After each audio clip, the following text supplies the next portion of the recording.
కాగజ్ నగర్ పట్టణంలోని ఎమ్మెల్యే నివాసంలో సిర్పూర్ ఎమ్మెల్యే పాల్వాయి హరీష్ బాబు తెలంగాణ రాష్ట్ర మంత్రులపై నిరాధార ఆరోపణ చేసినందుకు గాను దానిని ఖండిస్తూ నిన్న పత్రికా ముఖంగా సమావేశం ఏర్పాటు చేయడం జరిగింది. మరియు సిర్పూర్ నియోజకవర్గ కాంగ్రెస్ పార్టీ ఇన్ఛార్జ్ రవి శ్రీనివాస్ పై నిరాధార ఆరోపణ చేయడంతో పార్టీ ఆదేశాల మేరకు సిర్పూర్ నియోజకవర్గం ఆయా మండలాల కాంగ్రెస్ అధ్యక్షులు నాయకుల ఆధ్వర్యంలో బెజ్జూర్, పెంచుకల్పేట్, ఇసగాం, కౌఠాల, కాగజ్ నగర్ ఆయా పోలీస్ స్టేషన్లో సిర్పూర్ ఎమ్మెల్యే పాల్వాయి హరీష్ బాబుపై ఫిర్యాదు చేశారు.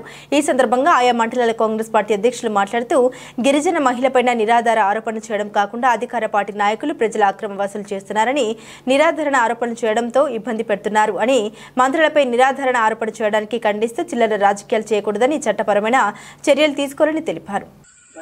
ఎమ్మెల్యే హరీష్ బాబు గారు నిన్న అనగా 18 తారీఖు రోజు ప్రెస్ మీట్లో మాట్లాడే మాటలు వెంటనే వెనుకకు తీసుకోవాలా. మరి రాహుల్ శ్రీని మీద, మరి మంత్రి గారు సీతక్క మీద అబద్ధపు ఆరోపణలు చేస్తున్నాడు కనుక ఆయన వెంటనే బేషరత్గా ఆయన వెనుకకు తీసుకోవాలి. మరి ఇప్పుడు అతను ఏదైతే నిన్న మాట్లాడినాడో మరి సిర్పూర్ నియోజకవర్గం ఇన్ఛార్జి రావి శ్రీనివాస్ మీద, మరి మాజీ ఎమ్మెల్యే కోనప్ప మీద, మరి మంత్రివర్యులు సీతక్క మీద, అలాగనే ఉత్తమ్ కుమార్ గారి మీద, వీరి మీద అబద్ధపు ఆరోపణలు చేస్తున్నాడు. ఆ ఆరోపణలని మార్చుకోవాలి. అతనికి అభివృద్ధి చేత కాకపోతే ఈ ఆరోపణలు చేసుడు ఎందుకు? 10 సంవత్సరాలు బీజేపీ పాలనలో ఉండి ఎలాంటి పనులు చేయలేదు. ఈరోజు కాంగ్రెస్ ప్రభుత్వం వచ్చిన తర్వాత అదే సిర్పూర్ నియోజకవర్గం నుంచి ఇన్ఛార్జిగా ఉండి రావి శ్రీనివాస్ మంచి పనులు చేస్తుంటే ఓర్వలేక మరి ఈ హరీష్ బాబు అతని మీద నిందలేయడం జరుగుతున్నది. ఆ నిందలేసడం పద్ధతి కాదు. ఇప్పుడే మేము ఆల్రెడీ ఆయన మీద కేసు పెట్టేసినాం పోలీస్ స్టేషన్లో. మరి అతని మీద ఎఫ్ఐఆర్ చేయమని చెప్పినాం మేము. మరి పోలీసుల మీద మాకు నమ్మకం ఉన్నది, వాళ్ళు ఖచ్చితంగా వాళ్ళు కేసు చేస్తారని నమ్ముతున్నాం. హరీష్ బాబు, నువ్వు ఎప్పుడైనా ఇటువంటి మాటలు మాట్లాడద్దు. నిన్న నువ్వు మాట్లాడిన మాటలు ఆరోపణలు అవి వాస్తవాలు కావు.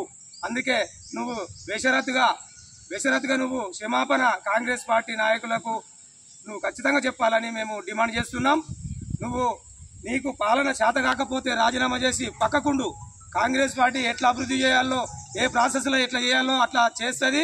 ఖచ్చితంగా ఈ ప్రజలకు న్యాయమైన స్కీములు కానీ, న్యాయమైన డిమాండ్స్ కానీ చేస్తుంది. పనులు చేస్తున్న కాంగ్రెస్ని నువ్వు గెలికి నువ్వు అట్టిగా బదనాం అవుతావు, కానీ పబ్లిక్లో నువ్వు మంచి పేరు మాత్రం తెచ్చుకోవు. ఎందుకంటే నువ్వు ఈ ఆరోపణలు చేస్తున్నావు.